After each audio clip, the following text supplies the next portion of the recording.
Pengambilan sumpah jabatan keanggotaan Komisi Percepatan Reformasi Kepolisian Negara Republik Indonesia oleh Presiden Republik Indonesia.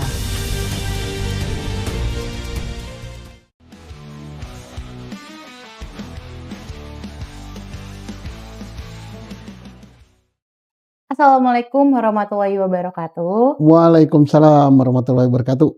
Kembali lagi kita di podcast Susno 2J Channel. Pak, sudah sebulan nih Pak, tim reformasi Polri bentukan Presiden ini dilantik. Kita yakin sudah banyak banget saran dan juga pendapat yang disampaikan oleh masyarakat, yang sudah dihimpun dan juga diolah oleh tim reformasi Polri bentukan Presiden. Besar harapan masyarakat bahwa reformasi Polri ini akan berhasil, sehingga Polri benar-benar menjadi alat negara, pelayan, pelindung, dan pengayom masyarakat. Menjaga dan memelihara ketertiban masyarakat dan juga menegakkan hukum yang humanis. Bagaimana pendapat Bapak setelah 1 bulan tim reformasi Polri ini dibentuk? Baik, kesempatan yang baik kita untuk mengingatkan masyarakat bahwa saat ini tim reformasi sudah dibentuk, mereka istilahnya membeli masalah, itu masalah apa yang ada gitu kan, menghimpun dari masyarakat. Sampaikanlah kepada tim dan kita yakin bahwa tim ini sudah bekerja keras dan mudah-mudahan hasilnya dapat dirasakan oleh masyarakat sesuai harapan masyarakat.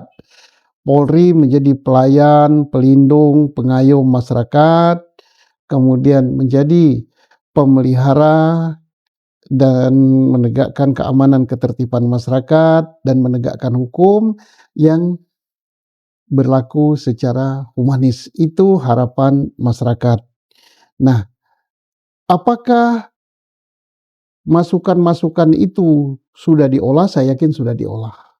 Apakah nantinya masukan-masukan dari masyarakat itu akan langsung ditindaklanjuti dan akan langsung merubah citra Polri di mata masyarakat? Nah, ini yang menjadi pertanyaan masyarakat gitu.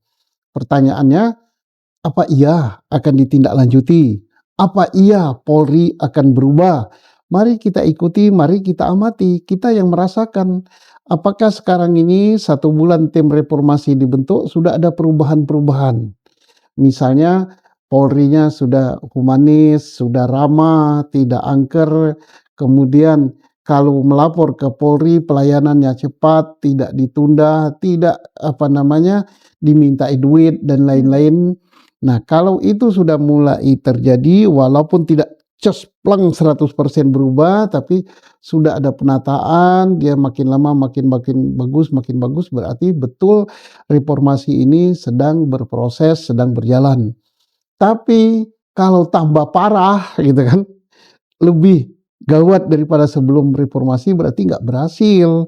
Atau sama saja misalnya, antara sebelum reformasi dengan saat ini nggak ada perubahan gitu, berarti reformasi juga tidak berhasil. Nah, itulah pandangan kita terhadap hasil kerja daripada tim reformasi ini. Baik, kan Bapak ini sebagai purnawirawan Polri, apakah Bapak memiliki pandangan yang nantinya ini untuk disampaikan dan juga menjadi saran untuk tim reformasi Polri ini, Pak?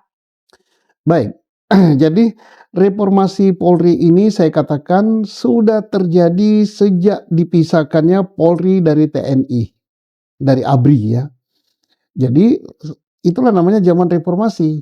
Tapi reformasi ini jalannya lambat sekali. Tidak sesuai dengan tuntutan masyarakat. Sehingga masyarakat berteriak Polri harus direformasi. Walaupun sebenarnya semua aparat penegak hukum harus direformasi. Walaupun sebenarnya di tubuh Polri sudah ada reformasi, tetapi tidak sejalan atau tidak sesuai dengan harapan masyarakat. Semua Kapolri mereformasi Polri dengan konsepnya sendiri-sendiri. Saya dalam suatu ungkapan bahwa kertas kerja reformasi Polri atau naskah akademiknya mungkin udah tinggi sekali, tumpukannya udah sampai ke bulan. Tapi tidak ada satupun yang berhasil 100% atau 90%. Hampir semuanya gagal. Maka timbullah tuntutan reformasi dari luar. Nah, apa saja yang harus direformasi? Sebelum sampai kepada apa saja yang harus direformasi, saya sarankan ya, satu, tim reformasi itu jangan menghasilkan naskah akademis. Naskah akademis sudah banyak, kalau misalnya hasilnya adalah naskah akademis yang menerima usulan dari masyarakat, kemudian disampaikan kepada presiden, kemudian presiden mempelajarinya, baru diteruskan kepada Kapolri untuk dilaksanakan. Pertama, ini kelamaan. Kedua, ya kalau kayak gitu ya nggak akan berhasil juga. Kenapa nggak akan berhasil?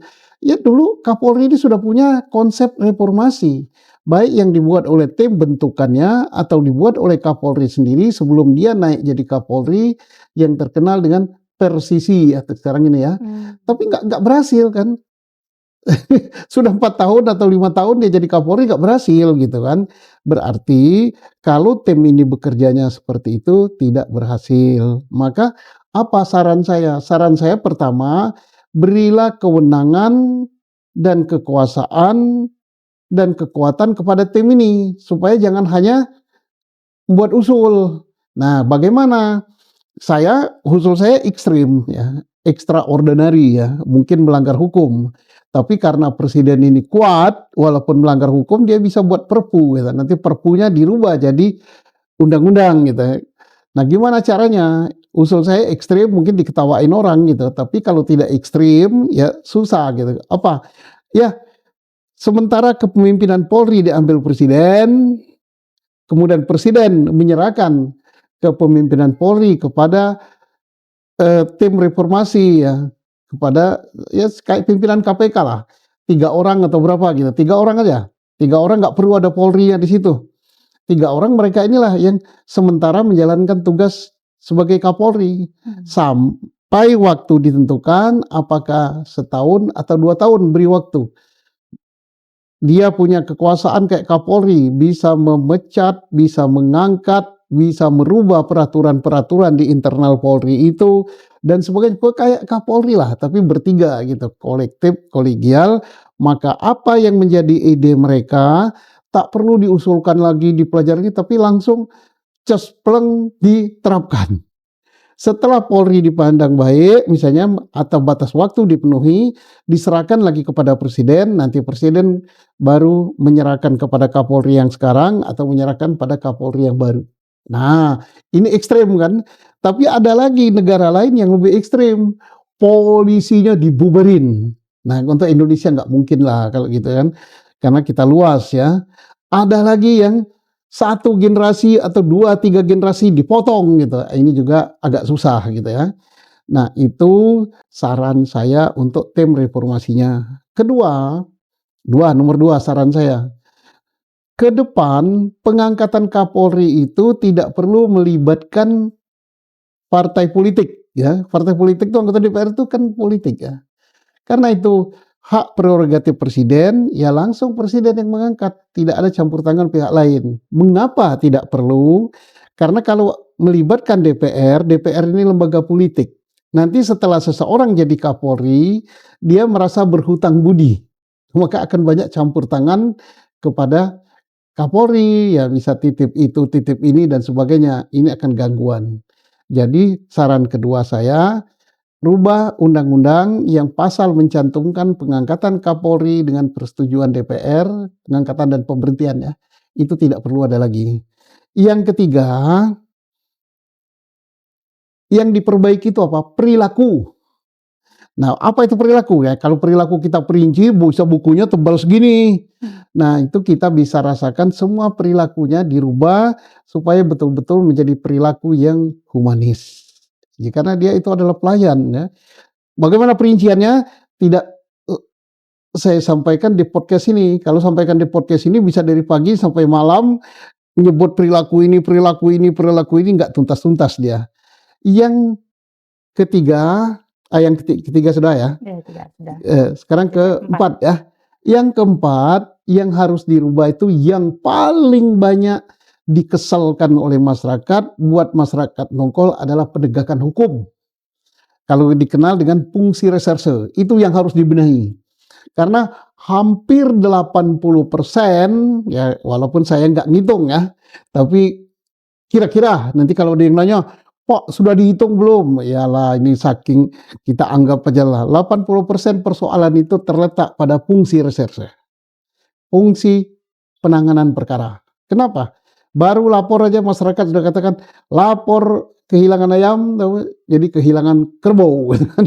Kemudian laporan tidak cepat ditangani, atau laporan berat sebelah, gitu kan, atau apa-apalah rekayasa perkara, gitu kan, atau untuk gelar perkara harus ada duit, atau untuk penghentian perkara harus ada duit. Nah kemarin kan diungkap oleh Pak Yusril CS kan, bahwa ada perkara yang sudah 8 tahun atau lebih, bahkan tersangkanya sudah meninggal tapi perkaranya nggak jelas kemana arahnya, dihentikan tidak, maju juga tidak. Dan banyak sekali kalau kita perinci, artinya permasalahan pokok yang paling besar itu ada pada reserse. Ya, termasuk kriminalisasi dan sebagainya itu ada di reserse. Termasuk berat sebelah ada di reserse. Termasuk menangani perkara berlarut-larut ada di reserse. Udah banyak sekali. Di reserse ini semua urusannya ada di reserse. Jadi fungsi penegakan hukum ini yang harus dibenahi. Bagaimana dengan fungsi lain? Ada, tetapi tidak banyak. Lalu lintas ada, misalnya Prejigo ya, kemudian urusan SIM harus SIM tembak bayar, STNK dan sebagainya, BPKB. Tapi lalu lintas ini untuk diketahui oleh masyarakat sudah lebih dulu berbenah. Pagi tadi saya buka YouTube dan buka juga TikTok, itu Kapolda Metro Jaya mengumumkan bahwa ngurus SIM, STNK, BPKB tidak ada pungutan bayaran, tidak main duit. Kalau main duit, kata Kapolda, laporkan ke saya langsung, saya akan sikat dia. Ini bagus. Jadi reformasi di Polri khususnya bidang lalu lintas sudah bagus sekali, dan sudah ada SIM gitu, SIM mendatangi. Tidak harus ke kantor polisi, perpanjangan SIM kan bisa bisa online atau bisa gimana? Iya. Itu udah bagus sekali lalu lintas. Jadi kita jangan dikatakan Polri tidak mereformasi diri, sudah jalan. Reformasi di bidang lalu lintas sudah oke. Di bidang intelijen sudah bagus. Dikatakan minta SKCK bisa online. Ini bagus sekali. Bayar pajak mobil bisa online. Ini udah bagus. Serse yang belum. Ini catatan untuk Kapolri, catatan untuk tim reformasi. Di reserse masalah yang paling besar.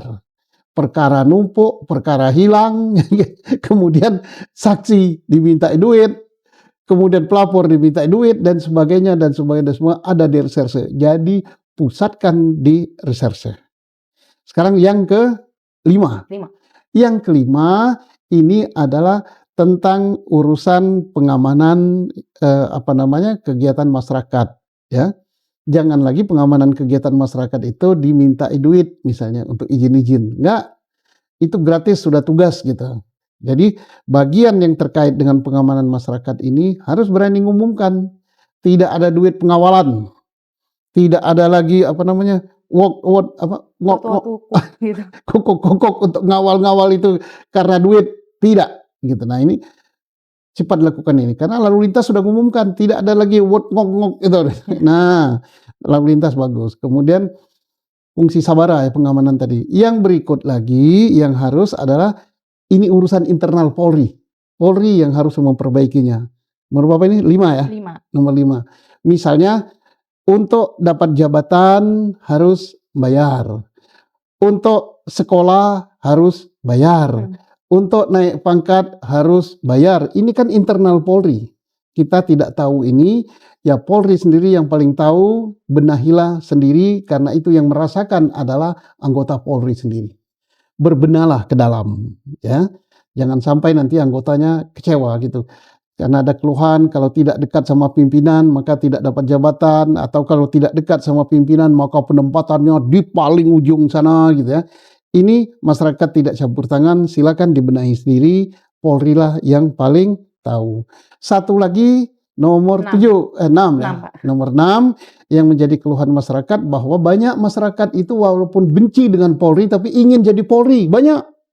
Baik ingin masuk jadi anggota Polri lewat pendidikan sarjana yang masuk. Baik misalnya dokter mau jadi Polri, sarjana hukum mau jadi Polri, sarjana ekonomi jadi Polri dan sebagainya. Ini ada sekolahnya. Ada yang ingin sekolah masuk Polri lewat Akpol. Banyak sekali peminatnya, puluhan ribu. Banyak yang ingin masuk Polri melalui pendidikan Bintara. Ini mungkin se-Indonesia ratusan ribu. Berarti Polri ini walaupun dibenci banyak yang minat.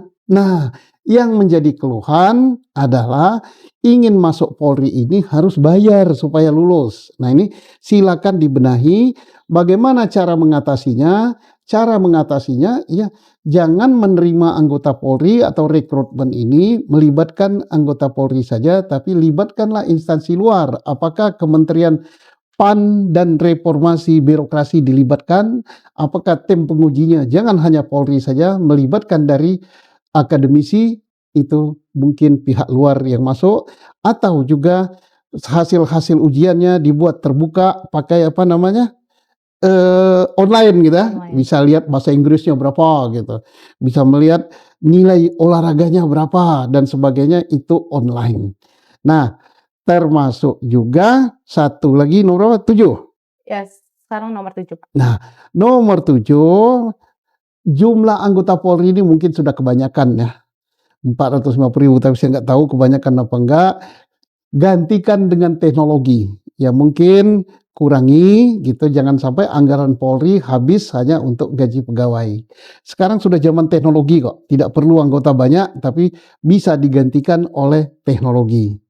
Nah, nomor terakhir ya, 8. walaupun masih banyak, nomor 8 tadi kita berbicara bahwa yang menjadi titik terberat yaitu keluhan masyarakat pada Polri adalah masalah penegakan hukum pada fungsi serse. Yaitu lakukanlah fungsi serse itu dengan membuat atau dengan sistem IT online. Laporan tidak perlu datang, bisa online. Kemudian Polri membuat juga suatu sistem, suatu database bahwa perkara itu bisa diakses lewat online. Seseorang yang ingin menanyakan perkaranya sejauh mana, nomor perkaranya diketik, maka keluar perkaranya, keluar kemajuannya, sudah sampai meriksa apa, dan sebagainya, sehingga semua orang yang berkepentingan dengan perkara itu, baik pelapor maupun tersangka, ataupun pengacaranya, advokatnya, bisa mengakses perkara itu, tidak perlu datang. Dan juga itu penting, sistem kontrol lewat IT itu. Kenapa? Supaya Kompolnas selaku pengawas Polri bisa memantau, supaya komandan bisa memantau. Misalnya Kapolri ingin tahu perkara, ada orang lapor Kapolri, Pak, perkara saya nomor sekian nggak jalan-jalan. Kapolri perintahkan ajudannya, tak perlu dia nelpon situ, cukup ditekan di nomor perkaranya, maka perkaranya akan nampak. Oh, sudah sampai setelah laporan polisi tanggal sekian, sudah meriksa sekian saksi, saksi ini hasilnya ini, saksi ini hasilnya ini. Bisa nggak didokumentasikan itu? Bisa. Apa yang tidak bisa di zaman IT ini? Ya. Oh, kalau perkaranya 100.000, ya bisa. Uang transaksi di bank itu satu hari bisa jutaan transaksi. Ternyata bisa didokumentasikan, masa perkara nggak bisa? Tinggal mau apa tidak, nanti dibuat sistem itu sehingga semua terpantau oleh IT. Karena apalah? Yang bisa pengawasan yang tepat itu adalah melalui IT. Pengawasan bank yang paling bagus melalui IT. Pengawasan lalu lintas penerbangan melalui IT. Semua. Jadi kalau kita tidak menggunakan teknologi, ya kita akan gitu, kehilangan perkara dan sebagainya. Nah, inilah masukan-masukan yang sampaikan kepada Polri. Iya. Siapa tahu berguna. Semoga aja efektif ya Pak bagi mereka. Ya. Selanjutnya Pak, sebagai mantan Polri yang sudah berdinas ya Pak selama 36 tahun, bagaimana pendapat Bapak tentang kondisi Polri saat ini dibandingkan saat Bapak masih berdinas pada saat itu? Ya, saya yakin ya Polri saat ini jauh lebih bagus dibandingkan dengan saat saya masih berdinas. 30-an tahun sekian, saya sudah pensiun itu udah masuki tahun ke-13. Lebih bagus. Persoalannya, kenapa seolah-olah Polri sekarang lebih jelek dari polisi dulu? Karena Polri sekarang dipantau oleh masyarakat.